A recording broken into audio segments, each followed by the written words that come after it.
Hey everyone, and welcome to the Word Nest, where stories take flight. I'm one of your hosts, Amelia, and I'm here with my co-host, Mariah.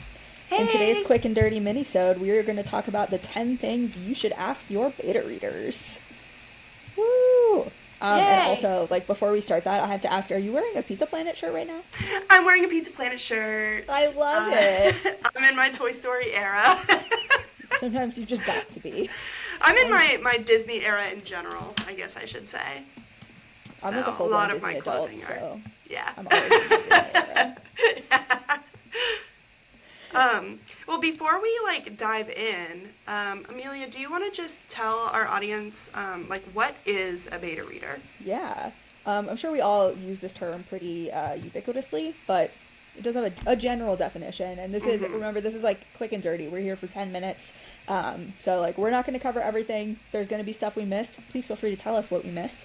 But yeah, so a beta reader is someone who reads your work after you have done the majority of the developmental lifting. So not the first draft that you vomited out of your brain, but much later than that.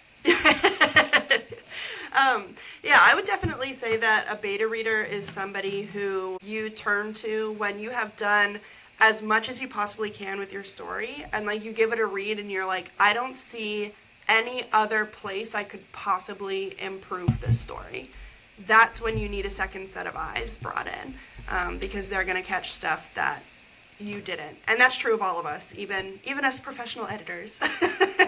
Yes, I mean, everyone has the capability of becoming blind to their own work, just because you've read it, you know what's in it, and you need space. Yeah. So we can talk more in a longer episode about what a beta reader is, what they should be doing, and the scope of their work. But they are not a proofreader. So I know I'm not the only person who has sent a draft of something to someone only to receive a whole bunch of commas, which is not what they're there for.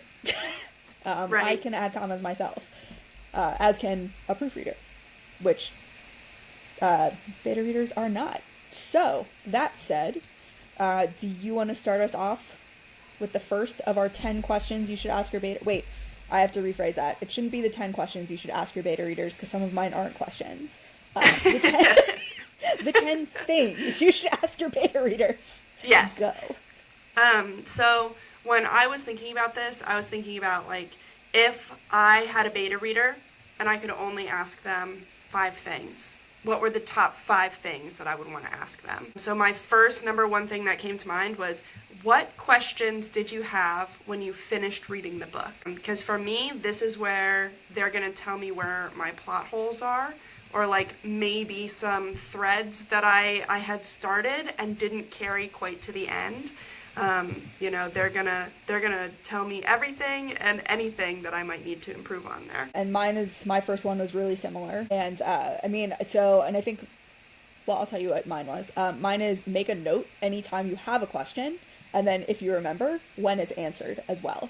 Okay. And I guess this would be kind of the difference between a beta reader who is receiving your whole draft and not leaving you detailed notes, versus someone who will write notes in the margins. I say you're printing. I mean, maybe you are printing out your draft and sending it, but leaving comments on Word, whatever. Yeah. And this will get the more nitty-gritty details. Did you at one point say that your side character had blonde hair, and then later on you said they had a shaved head? That's a question that I would have if I was a beta reader, is, oh, what colored hair do they have? So that takes care of those things and the big things. Right. I think my next question would be, was there anything that didn't feel plausible in the story? And this came up for me because I'm generally a genre writer. So I need my world building to, even if I'm talking about fantastical things, it needs to feel plausible within that world to me. But it's also did the relationships feel plausible?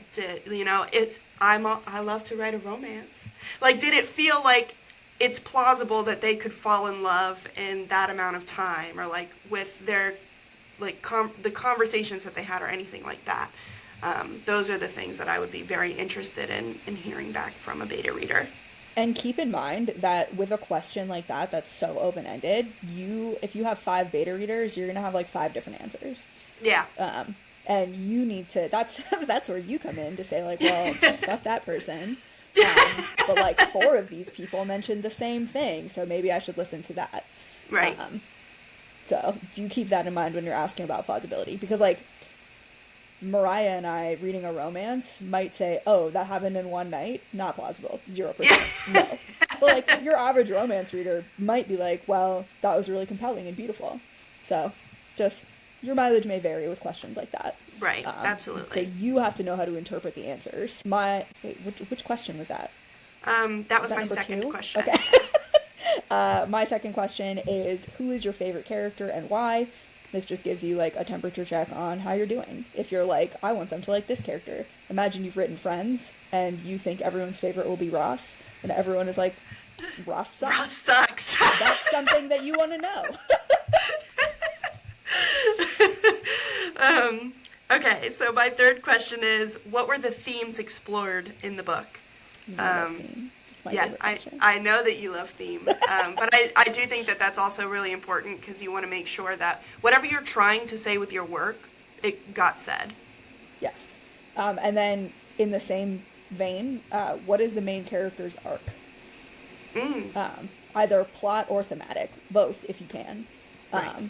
Just so that you know, did I do a good job? Did the character grow and change over time? Or did they only do that in my mind?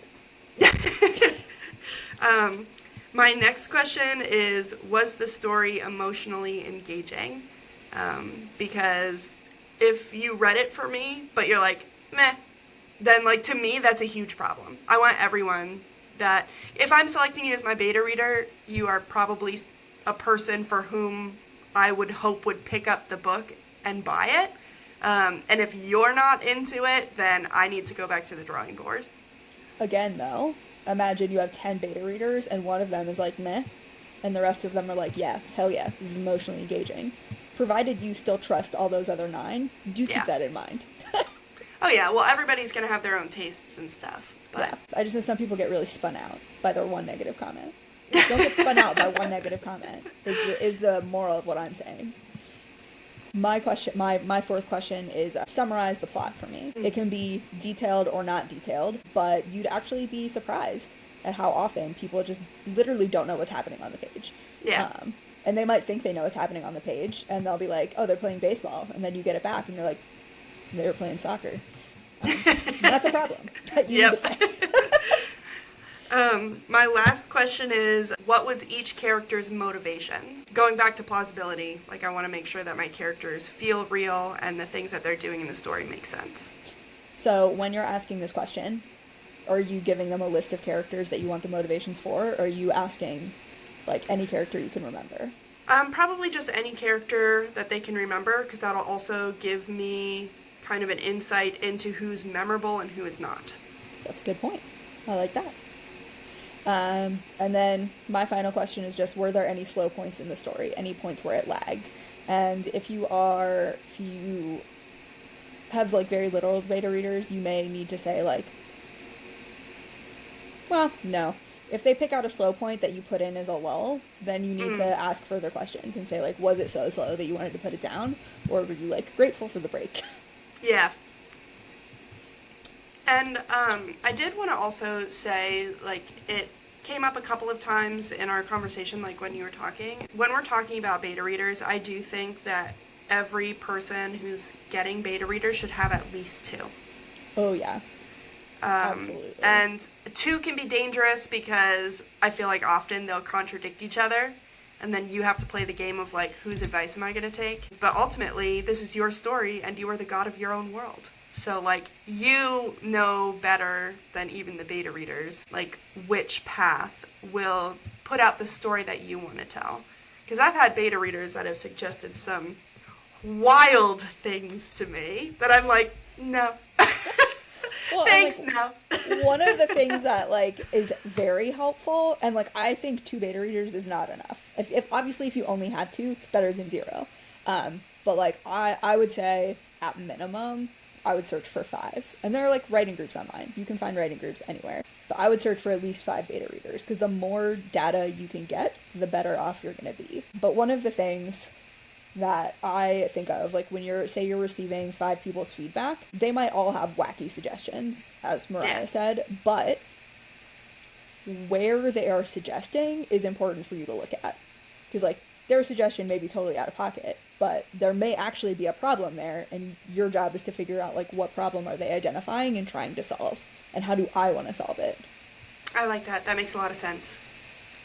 Yeah, and especially if you've got 5 people who have 5 wacky suggestions for the same spot, like, you know something's there. Absolutely. And I know we're running low on time, but one of the things I wanted to point out is that neither of us in our list included a yes or no question. Mm-hmm. And that was by design because, oh wait, I think you had one, which was emotional resonance, but I think that one's fine. But, you know, we didn't ask, did you understand the story? Because they could say yes, they totally understood it. And then you'll have no idea if they read what you wrote or if they read what they read. And so, like, so true. Yeah. And so all of these questions are designed so that you know, like, what they were thinking while they were reading, and they're not difficult. Hopefully, I mean, if it's difficult for them to describe the summary, perhaps Might be a problem. Yeah. But yeah, your goal in this is to, like, collect usable data. I don't like saying that. It makes me feel like a tech bro. But it's true. I don't know. I feel like at the back end of, like, writing is a lot of like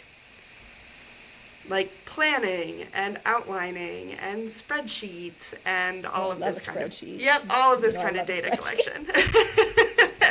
Well, and, like, whenever I'm editing someone, I'm always talking about math, and they're like, you use percentages a lot. I'm like, well, sometimes you gotta use math, man. Sometimes you gotta break the book down that way. Yeah. Whew, well, I guess that's it for us today. Did we miss any questions that you would ask? Can you think of something that you would want to know? Have you beta read for people before? And what was that like? Tell us everything in the comments.